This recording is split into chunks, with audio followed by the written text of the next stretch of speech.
திடீரென திமுக பக்கம் சாய்ந்த அதிமுக எம்எல்ஏக்கள் ஸ்டாலின் கொடுத்த வரவேற்பு அதிர்ச்சியில் விஜய். அதாவது எடப்பாடி பழனிசாமிக்கு எதிராக அவருடைய சொந்த கட்சி எம்எல்ஏக்களே போர்க்கொடி தூக்கி உள்ளனர். அந்த வகையில் நம்பிக்கை வாக்கெடுப்பில் 25 பேர் எம்எல்ஏக்கள் தாவேகாவுக்கு ஆதரவாக வாக்களித்து அதிமுகவை இரண்டாக உடைத்துள்ளனர். அது மட்டுமில்லாமல் எடப்பாடியின் சொந்த ஊரான சேலத்திலேயே பதவி விலகு என்று போஸ்டர்கள் ஒட்டப்பட்டு பரபரப்பை கிளப்பி உள்ளது. மேலும் தமிழக வெற்றிக்கழக அரசுக்கு எதிரான நம்பிக்கை வாக்கெடுப்பு சட்டமன்றத்தில் நடைபெற்ற நிலையில் அதிமுகவில் பெரும் பிளவு வெளிப்படையாகி உள்ளது.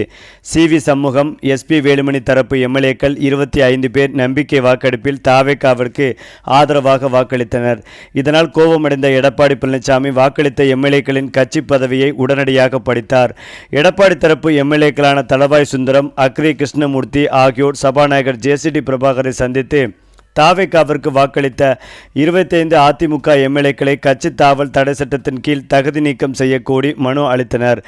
சி.வி. சண்முகம் தரப்பினரோ தாங்கள்தான் உண்மையான அதிமுக என்றும் தங்கள் மீது கட்சி தாவல் தடை சட்டம் பயன்படுத்தக்கூடாது என்றும் வலியுறுத்தி தனித்தனியே மனு அளித்தனர்.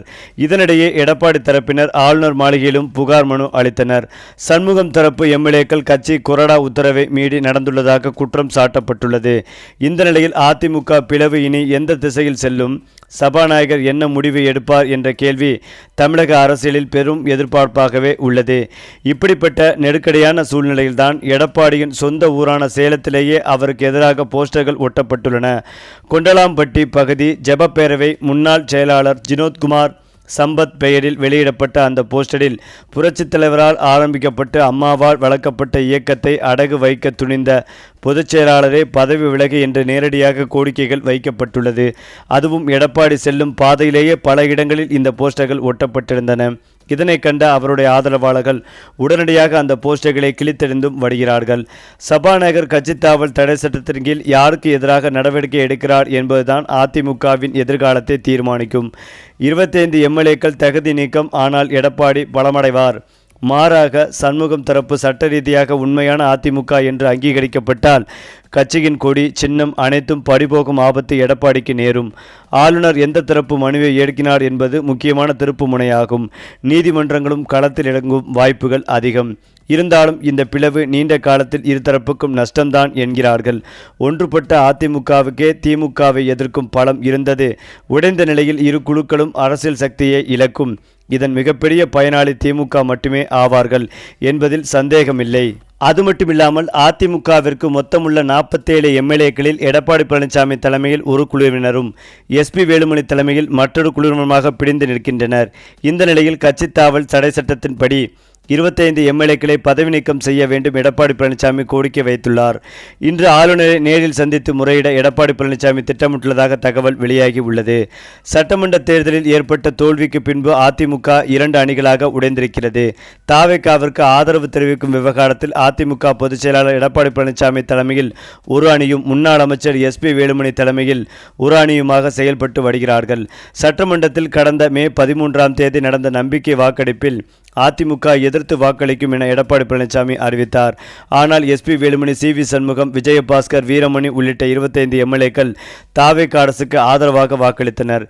இதனையடுத்துதான் கட்சியின் கட்டுப்பாட்டை மீறி செயல்பட்டதாக சி.வி. சண்முகம், எஸ்.பி. வேலுமணி உள்ளிட்ட 25 எம்எல்ஏக்களின் கட்சி பதவியை பறித்து புதிதாக 26 மாவட்ட செயலாளர்களை எடப்பாடி பழனிசாமி நியமித்துள்ளார். இதற்கு பதில் அளிக்கும் வகையில் எங்களை யாரும் கட்சியிலிருந்து நீக்க முடியாது என சி.வி. சண்முகம் தரப்பினர் தெரிவித்தனர். அதிமுக பொதுக்குழுவை கூட்டி தேர்தல் தோல்விக்கான காரணம் குறித்து விவாதிக்க வேண்டும் என எஸ்.பி. வேலுமணி தரப்பினர் கூடி வருகிறார்கள். இந்த 2 தரப்பினரும் அடுத்தடுத்து சபாநாயகர் ஜே.சி.டி. பிரபாகரை சந்தித்து மனு அளித்துள்ளனர். இருதரப்புக்கும் இடையே கடந்த 10 நாட்களுக்கும் மேலாக மோதல் நிலவி வருகிறது. மேலும் கொறடா உத்தரவை மீறி தாவேகா அரசுக்கு ஆதரவாக வாக்களித்த 25 எம்எல்ஏக்களை கட்சி தாவல் தடை சட்டத்தின் கீழ் தகுதி நீக்கம் செய்யக்கூடி கவர்னரிடம் எடப்பாடி பழனிசாமி தரப்பு மனு அளித்துள்ளது. இந்த நிலையில் சென்னை அடையாறு பசுமை வழிச்சாலையில் உள்ள இல்லத்தில் எடப்பாடி பழனிசாமி தன்னுடைய ஆதரவு எம்எல்ஏக்கள் மற்றும் புதிதாக நியமிக்கப்பட்ட மாவட்ட செயலாளர்களுடன் ஆலோசித்தார். அப்போது அடுத்த கட்ட சட்ட நடவடிக்கைகளை குறித்து ஆலோசனை நடத்தினார். கவர்னர் அர்லேக்கர் சென்னைக்கு இன்று திரும்பியுள்ளார். எனவே ஆளுநரை மீண்டும் சந்தித்து தகுதி நீக்கம் குறித்து வலியுறுத்தலாம் என எடப்பாடி பழனிசாமி முடிவு செய்துள்ளதாக சொல்லப்படுகிறது. இதனிடையேதான் எஸ்.பி. வேலுமணி தரப்பினரும் எம்ஆர்சி நகரில் உள்ள சி.வி. சண்முகம் அலுவலகத்தில் ஆதரவாவுடன் அடுத்த கட்ட நடவடிக்கைகள் குறித்து ஆலோசனை நடத்தினார்கள். எடப்பாடி பழனிசாமி தரப்பினர் தங்கள் குழுவில் இருந்துதான் சட்டசபை குழு தலைவர் கொறடா நியமிக்கப்பட வேண்டும் என்று சபாநாயகரிடம் மனு அளித்து தொடர்ந்து வலியுறுத்தி வருகின்றனர்.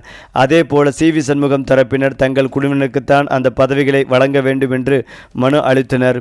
இந்த நிலையில் சி.வி. சண்முகம், காமராஜ் மற்றும் சி. விஜயபாஸ்கர் ஆகியோர் நேற்று தலைமைச் செயலகத்தில் சபாநாயகர் ஜே.சி.டி. பிரபாகரை சந்தித்து அரை மணி நேரத்திற்கும் மேலாக பேசினார்கள்.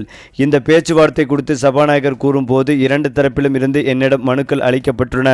மனுக்கள் அளித்து 2 நாட்கள் தான் ஆகின்றன. இன்னும் அந்த மனுக்கள் மீது பரிசீலனை நடக்கவில்லை. மனுக்களை பரிசீலித்த பிறகுதான் அவர்கள் கோரிக்கைகள் பற்றி முடிவெடுப்பேன். அதன் பின்னர் அதற்கான அறிவிப்பை வெளியிடுவேன் என்றார்கள். மேலும் தாவேகா அரசுக்கு ஆதரவளித்தால் அமைச்சரவை மற்றும் வாரியங்களில் முக்கிய பதவிகள் கிடைக்கும் என்ற நம்பிக்கையில் வேலுமணி ஆதரவு எம்எல்ஏக்கள் பலரும் தாவேகாவிற்கு ஆதரவாக வாக்களித்ததாக அரசியல் வட்டாரங்கள் தெரிவித்து வந்தது. தொடக்கத்தில் அதிமுக தரப்புக்கு 5 அமைச்சரவை இடங்கள், 8 அமைச்சரவை இடங்கள் என்று ஒதுக்கப்படும் என்று பேசப்பட்டதாக சொல்லப்படுகிறது. ஆனால் தாவேகாவை ஊழலற்ற ஆட்சிக்கான மாற்று சக்தியாக மக்கள் மத்தியில் முன்னிறுத்தி வந்த நிலையில் தற்போது ஆதரவளித்துள்ள சில அதிமுக முன்னாள் அமைச்சர்கள் மீது நிலுவையில் உள்ள ஊழல் வழக்குகள் புதிய சிக்கலை உருவாக்கியுள்ளதாக தகவல்கள் வெளியாகி உள்ளன. குறிப்பாக எஸ்பி வேலுமணி, விஜயபாஸ்கர், நத்தம் விஸ்வநாதன் உள்ளிட்டோரின் பெயர்கள் பேசப்பட்டும் வருகின்றன. இவர்களை அமைச்சரவையில் சேர்த்தால் தாவேகாவின் நேர்மையான பிம்பம் பாதிக்கப்படும் என்ற கருத்து கட்சிக்குள் வலுப்பெற்றுள்ளதாக கூறப்படுகிறது. தாவேகாவின் முக்கிய ஆலோசகர்களில் ஒருவரான ஜான் ஆரோக்கியசாமி உள்ளிட்டோர் அதிமுக முன்னாள் அமைச்சர்களுக்கு முக்கிய பொறுப்புகள் வழங்குவது கட்சியின் எதிர்காலத்திற்கு பாதிப்பை ஏற்படுத்தக்கூடும் என விஜய்க்கு ஆலோசனை வழங்கியுள்ளதாக அரசியல் வட்டாரங்களில் தகவல்கள் பரவி வருகிறது. தேர்தல் பிரச்சாரத்தின் போது அதிமுக மீது கடுமையான விமர்சனங்களை முன்வைத்த தாவேகா தற்போது அதே கட்சியினருக்கு பதவி வழங்கினால் அது திமுகவிற்கு அரசியல் ஆயுதமாக மாறிவிடும் என்ற அச்சமும் தலைமை தரப்பில் இருப்பதாக கூறப்பட்டும் வருகிறது. இதனால் தாவேகா தரப்பிலிருந்து சாதகமான அறிவிப்பு வரும் என எதிர்பார்த்திருந்த அதிமுக ஆதரவு எம்எல்ஏக்கள் பலர் அதிருப்தி அடைந்துள்ளனர். இதன் தொடர்ச்சியாக கே.சி. வீரமணி, பெஞ்சமின் உள்ளிட்ட சில நிர்வாகிகள் மீண்டும் எடப்பாடி பழனிசாமி அணியுடன் நெருக்கம் காட்ட தொடங்கியுள்ளதாக தகவல்கள் வெளியாகி வருகிறது.